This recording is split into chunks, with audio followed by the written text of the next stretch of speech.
예, 기자 여러분 안녕하십니까. 저는 더불어민주당 이건희 실명계좌 TF 간사를 맡았던 배동진 의원입니다. 오늘 기자회견 원래 9시 반 예정이었는데요.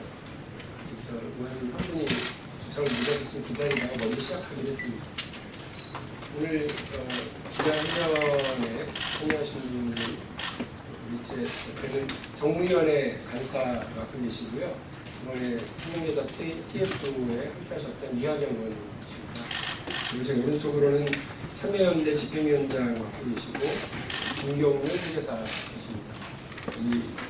이건 참여연대와 관련해서 많은 역할을 해주신 분이시고요. 그래서 오늘 개정안 발의하는 기자회견에 함께 모시게 됐습니다. 먼저 이하경 의원님께서 말씀 좀 하시는데요. 저희가 오늘 사실 종료 기자회견입니다. 여러분 국회에 참 많은 TF가 만들어집니다만 시장만 상대하고 끝은 다 미미하잖아요.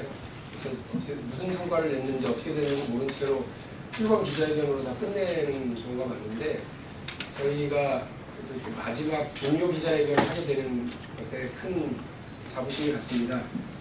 그런데 오늘 이하경 의원님께서는 이 참여계좌 TF는 종료하지만 시즌2가 있다 이 말씀을 아마 하시게 될 것 같습니다.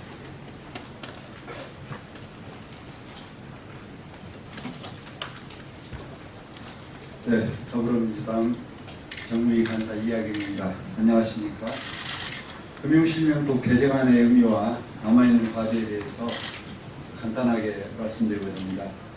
저희 민주당 이건희 참여계좌 TF는 지난 국정감사 이후에 금융실명법 해석에 관한 문제를 다뤄왔습니다.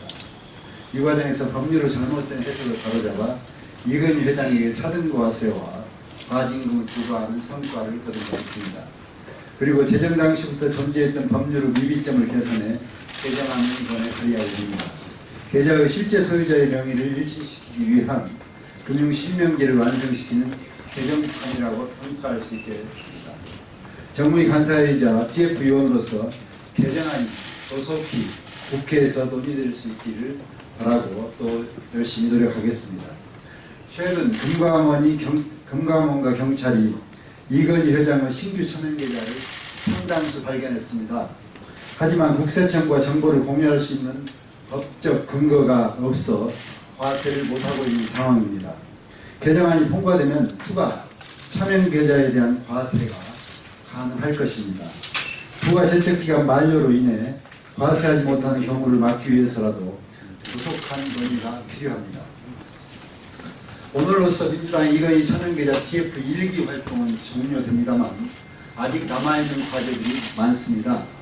4조 1천억 규모의 차명주식에 대한 증여세 과세 문제와 삼성 특검 재수사 문제입니다. 새롭게 구성된 원내 지도부와 협의를 통해 남아있는 과제를 추진해 가도록 노력하겠습니다. 증여세 문제는 아직도 기재부, 국세청 등과 과세 여부에 대하여 논의 중임을 알려드립니다. 증여세 문제 또한 마무리가 되는 대로 상속세 및 증여세법 개정안을 준비해 발의하도록 하겠습니다. 민주당 이건희 차명계좌 TF는 삼성 특검과 이건희 비자금에 대한 재수사를 촉구한 바 있습니다. 비자금 조성 및 운용 과정에서 불법은 없었는지에 대해 검찰이 즉각 수사에 나설 것을 재차 촉구합니다. 누구나 법 앞에 평등하고 경제 정의가 실현되는 대한민국을 만들기 위해 노력하겠습니다. 감사합니다.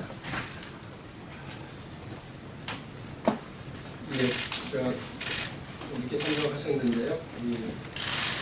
사랑스러운 이건희 참여계좌 TF에 성원이셨습니다. 박찬대 의원님 오셨습니다. 다음 말씀은 참여연대 김경률 집행위원장님께서 해주시겠습니다. 많이 기다리셨을 텐데 짧게 하겠습니다. 애초 이 사건 이건희 씨 차명계좌와 관련된 금융실명제 이 사건은 대단히 희화화된 사건이었습니다. 김영삼 정부의 유의한 어떤 개혁적 성과라고 할 수 있는 금융실명제를 허명, 도명의 경우에만 적용한다라는 웃지 못할 그런 해석을 남기면서 기간 숱하게 있어왔던 차명 계좌에 대한 과징금 과세건들을 2008년 특검 이후 애써 무시해왔던 건입니다. 그리고 이렇게 2008년 이후 관행이란 미명하에 10년 동안 있어왔던 것을 이번에 이 앞에 계시는 민주당 의원님들이 그리고 TF 성원들이 잘 해석하고 잘 이렇게 공격해 주셔서 금융이 이렇게 금감원 관료들을 잘 공격해 주셔서 의미 있는 성과를 낸 것 같습니다. 이러한 재벌 권력들의 끊임없는 이와 같은 갖가지 국가 공권력에 대한 공격, 이와 같은 무시들을 앞으로도 민주당 정권 하에서 계속 잘 극복해내고 또 실현해 나가야 할 것 같습니다. 네, 이상 마치겠습니다. 예, 다음은 우리 박찬대 의원님께서요. 남은 과제 그리고 소감 말씀 드리도록 하겠습니다. 예, 박찬대입니다. 이번에 민주당 이건희 차명계좌 TF 1기 활동은 이제 종료됩니다. 그렇지만 우리는 아직 풀어야 될 숙제가 좀 많이 있습니다. 우리 차명계좌에 대한 과징금 문제에 대해서는 여러 가지 새로운 해석도 받아내고 그거에 대해서 보완해야 될 입법도 사실은 발의를 해놓은 상태입니다. 그렇지만 이 차명계좌와 관련된 증여 의제에 따른 과세 부분에 대해서는 아직 해소되지 못한 부분들이 많이 있습니다. 이 부분에 대해서는 기재부와 그리고 국세청과도 계속적으로 협의를 하고 있지만 합리적으로 우리가 수긍하거나 이해하기에는 제공되는 자료가 거의 전무하다 할 것입니다. 그래서 적절하게 증여의제 부분에 대해서 적절한 과세가 되는지 여부를 저희가 살펴보기 위해서 많은 자료를 요구했지만 개인과세 정보를 제공할 수 없다라고 하는 일관된 주장에 의해서 저희 특위에 있는 우리 민주당의 의원들은 합리적인 확신을 갖기에는 상당한 어려움이 있습니다. 87년도에 이건희 삼성의 창업주 이병철의 상속이 개시되고 난 이후에 20년이 경과돼서 특검이 발생이 되었습니다. 그때 4조 1천억 원의 차명 계좌가 있었는데요. 이 계좌에 들어있는 주식의 출처에 대해서 그동안은 일관되게 상속 개시 당시의 재산이라고 이야기했지만 지금은 그것조차도 사실은 많은 의혹이 있습니다. 그 재산들이 특히 차명 계좌들이 그게 상속 개시 당시에 있었던 재산이었는지 여부에 대해서도 조중훈 특검 자체도 확신 있게 얘기하지 못하고 있는 상황입니다. 그래서 저희는 이러한 대량의 차명 계좌에 대해서 실질적으로 그 출처가 무엇인지 그리고 적절하게 차명 계좌에 대한 증여의제가 적절하게 적용됐는지 여부에 대해서 보다 정확하게 파악할 필요가 있고 개인 가세 정보에 대한 제공이 안 되는 상황에서 이 부분에 대해서 합리적으로 접근할 수 있는 방법은 무엇인지 지금 판단하고 있습니다. 4조 1천억 규모의 차명 주식이기 때문에 아마 세율만 적용하더라도 2조 이상이 되는 굉장히 많은 증여세 문제가 있게 되는데 그동안 2008년 이후에 이명박 그리고 박근혜 정부에서는 이 부분에 대해서 적극적으로 나서지 않은 이유가 또 무엇인지 그것도 같이 살펴볼 필요가 있다고 생각이 됩니다. 이건희 차명 계좌에 대한 우리 TF 2기 활동에서는 이런 부분에 대해서 좀 더 집중적으로 조사하고 또 여기에 대해서 국민적 의혹을 해소하고 저희들도 합리적 확신을 가질 때까지 가열차게 노력하도록 하겠습니다. 예, 앞서 의원님들과 집행위원장님 말씀하시면서 여전히 많은 과제가 남았다는 말씀들을 하셨습니다. 비유를 하자면 코끼리 덩치를 확인하는데 이번 TF 활동을 통해서 왼쪽 다리, 앞다리, 왼쪽 다리에 그 발가락 하나 정도만 확인한 것처럼 보시면 될 것 같습니다. 어림짐작으로 아직도 많은 과제가 있고 또 이것을 확인해 가는데 역할을 해야 될 것이라고 다들 생각을 합니다만 어쨌든 TF가 성과 있게 의미를 설명하는 것에 대해서 많은 관심 가져주시면 고맙겠습니다. 제가 준비된 회견문을 읽고요. 마치도록 하겠습니다. 작년 11월 14일 우원식 원내대표 지시로 원내에 설치돼서 6개월 동안 활동해온 TF가 오늘 금융실명법 개정안 발의를 끝으로 활동을 공식 종료합니다.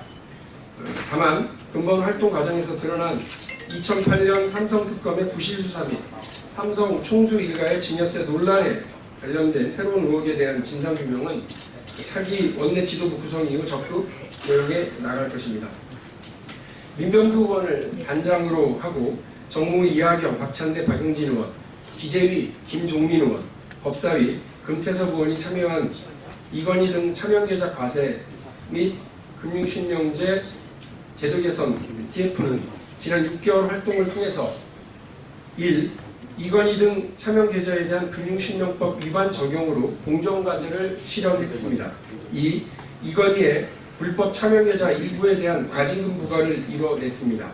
3. 이 과정에서 지난 25년간 엉터리로 운영되어 왔던 금융실명법을 바로 세우는 데 큰 성과를 남겼습니다. 이 결과로 이건희를 비롯한 재벌 권력층 등 일부 기득권 세력이 보유하고 있던 차명계좌 전체에 대한 세금 징수가 진행되고 있고 1차 과세 규모만 1천억 원이 넘는 것으로 알려지고 있습니다. 또 최종적으로 수천억 원대 세금이 국고로 확충될 것으로 보입니다. 이건희의 27개 계좌에 대한 과징금은 34억 원을 넘어 이건희 차명계좌 사건 이후 미뤄져 왔던 정의가 10년 만에 실현되었음을 보고드립니다. 더 나아가서 금융실명법에 대한 금융당국의 애매하고 무원칙한 해석을 바로잡는 계기가 되어 이후 차명계좌를 통해 탈세 및 불법적 재산 은닉의 길은 원천 차단되었다는 것도 확인됩니다. 이는 문재인 정부가 들어서고 나서 가장 뚜렷한 금융개혁이자 재벌개혁의 성과로서 우리 정부 여당의 경제민주화 의지를 단호하게 보여준 쾌거라 할 수 있습니다. 이러한 성과가 있기까지 뚝심으로 버텨주신 우원식 원내대표와 관료들의 저항에 단호하게 집권 여당의 의지를 보여주신 김태년 정책위 의장의 노고가 매우 컸다는 점을 새삼 밝혀드립니다. 두 분의 용기와 결단에 TF 간사로서 다시 한번 머리 숙여 고맙다는 말씀을 드립니다. 주요 개정안만 말씀드리겠습니다. 오늘 발의할 금융실명법 개정안은 첫 번째로 검찰의 수사, 국세청의 조사, 금융감독원의 검사 결과 차명계좌 이미 밝혀진 경우 과징금 및 차등과세의 대상임을 명확하게 했습니다. 두 번째, 차등과세는 부가제적 기간 내에서만 과세하는 것이 아니고 계좌 개설일부터 실명 전환일까지의 이자 및 배당 소득에 대해 과세하도록 하였습니다. 이는 이건희 차명계좌의 경우 부가제적 기간 10년 이내에 과세하다 보니 사실상 1년치만 과세하는 결과를 초래해서 깡통 계좌에 깡통과세를 하는 꼴이 되었기 때문에 그렇습니다. 3. 과징금은 금융실명제 실시일이 아닌 실명 전환일을 기준으로 20%의 과징금을 부과하도록 하였습니다. 4. 검찰, 국세청, 금융감독원은 과징금 부과 및 차등과세를 위해 관련 금융거래 정보를 서로 제공할 수 있으며 차명계좌와 관련된 정보를 원천 징수 의무자인 금융회사 등에 통보하고 금융회사 등은 통보받은 이후에는 실명전환하기 전까지 지급, 상환, 환급, 환매 등을 하지 못하도록 했습니다. 다섯 번째, 금융실명제 실시 이후에 개설된 차명계좌는 금융실명법 개정안이 공표된 후 2개월 이내에 실명전환을 할 경우에는 과징금 없이 차등과세만 최근 5년치만 부과하도록 하였습니다. 여섯 번째, 금융실명제 실시 이전에 개설된 차명계좌는 금융실명법 개정안이 공표된 후 2개월 이내에 실명전환을 할 경우에는 개정안에도 불구하고 종전과 같이 과징금 50%를 부과하고 차등과세는 최근 5개년치를 부과토록 했습니다. 마지막으로 금융회사 등이 금융실명법을 위반하는 등 고의나 중대한 과실 없이 과징금이나 차등과세를 실시하지 않은 경우에는 과징금과 차등과세 실제 소유자에게 부과하도록 하였습니다. TF의 활동은 오늘 금융실명법 개정안 발의를 마지막으로 성과 있게 종료되지만 우리 문재인 정부와 더불어민주당의 재벌개혁과 경제민주화 행진은 이제 시작입니다. 국민들의 영혼은 정치 권력과 관료, 언론과 사법부까지 주물럭거리는 거대 경제 권력에 우리 사회에 대한 농단을 차단하고 정의롭고 투명한 사회, 제대로 된 나라라는 나라를 세워달라는 것입니다. 저희 TF 참여 성원들은 앞으로도 이러한 국민 혐오를 실현하기 위해서 당의 노력에 가장 앞에 서 있을 것을 약속드립니다. 고맙습니다. 마치겠습니다.